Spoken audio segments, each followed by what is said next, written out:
नमस्कार।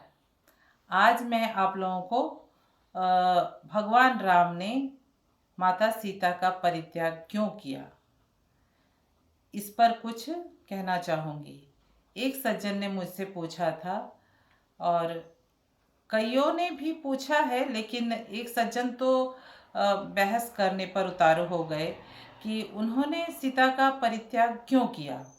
बस इसीलिए उनको रामायण नहीं पढ़नी है और चाहे भजन पूजन कुछ भी नहीं करना है। लेकिन भगवान को समझने के लिए, उनके कामों को समझने के लिए बहस करने से तो इसका उत्तर मिलने से रहा।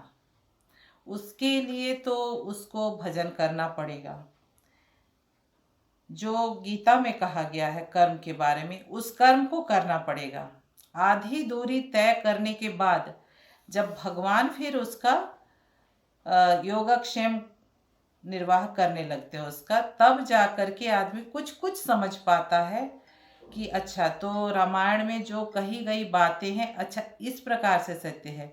कुछ कुछ उससे मिलती जुलती बातें फिर उस साधक के साथ होने लगती है, तब फिर उसको कुछ कुछ समझ आने लगता है। तुलसीदास जी इतने बड़े संत थे, तो वो जो रामचरितमानस उन्होंने लिखा, उसको केवल कोई आदमी सोचेगा कि मैं ग्रेजुएट हूँ तो मैं एमए पास हूँ, चाहे मैं तो कुछ भी डॉक्टरेट हूँ तो मैं समझ सकता हूँ। पार्थिव शिक्षा दीक्षा जो है, ये रामचरितमानस को समझने के लिए पर्याप्त नहीं है। उसके लिए उसको उसी के अनुसार, जैसा मैंने बताया गीता में कहा गया है, उस कर्म को करना पड़ेगा।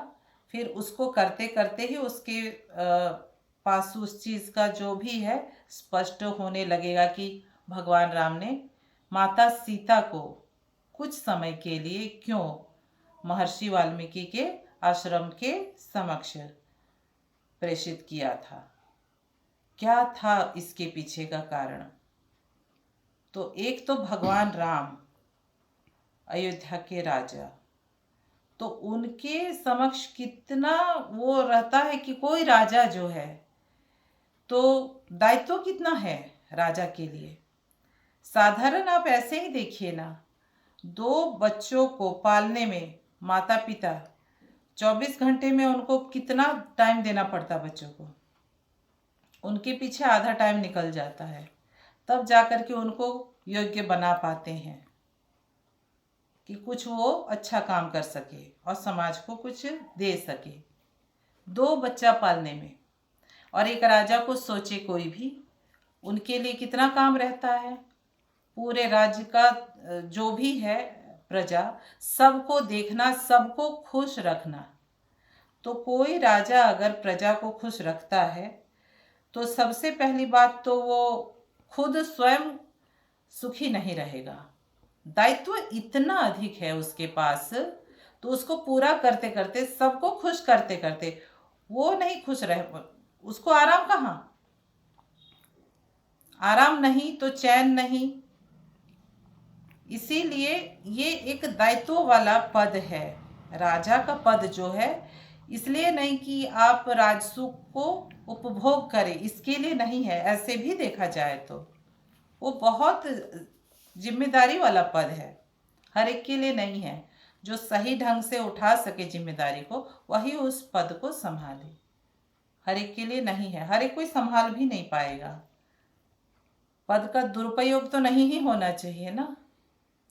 तो भगवान राम अपने अयोध्या के लिए योग्य राजा देना चाहते थे, तो उसके लिए उनको क्या करना पड़ा कि माता सीता को महर्षि वाल्मीकि के आश्रम के पास ही प्रेषित करना पड़ा।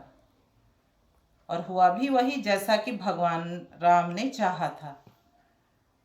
फिर क्या हुआ, महर्षि ने जो दिव्यास्त्र उन्होंने किसी को भी नहीं दिया था, उसका संचालन वगैरह किसी को नहीं सिखाया था, वो उन्होंने लव कुश को सिखाया उसका संचालन करना। तो उन्होंने, बच्चों ने फिर अश्वमेध घोड़े को पकड़ा और उसके बाद सबको परास्त किया। जितने भी आए एक एक करके। अंततः भगवान राम को आना पड़ा। तब जब महर्षि आकर के परिचय दे रहे हैं बच्चों को कि ये कौन है, भगवान राम है, तो पिता हैं। तब बच्चों ने पूछा कि आपने माता सीता को क्यों छोड़ा, क्यों परित्याग किया। तब भगवान राम ने बताया कि बच्चों, ये थी राजनीति। बच्चे एकदम योग्य बन करके आए, जो कि भगवान राम ने चाहा था। इतने दूर तो कोई सोच ही नहीं सकता है। इसके लिए आपको पढ़ना पड़ेगा, मैं बताती हूँ। बहस से कुछ तो होने वाला नहीं है, मिलने वाला नहीं है। आप स्वामी अड़गड़ानंद जी की किताब को, अनछुए प्रश्न को आप उसको पढ़ें, तब आपको जो भी आपके मन में शंका है ना, उसका समाधान। ये रही किताब, आप इस अनछुए प्रश्न को जरूर पढ़ें, आपको सब पता चल जाएगा। फिर कोई शंका के लिए जगह ही नहीं बचेगी। और बहस से तो कुछ होने वाला है नहीं। इसीलिए आज के लिए इतना ही। धन्यवाद।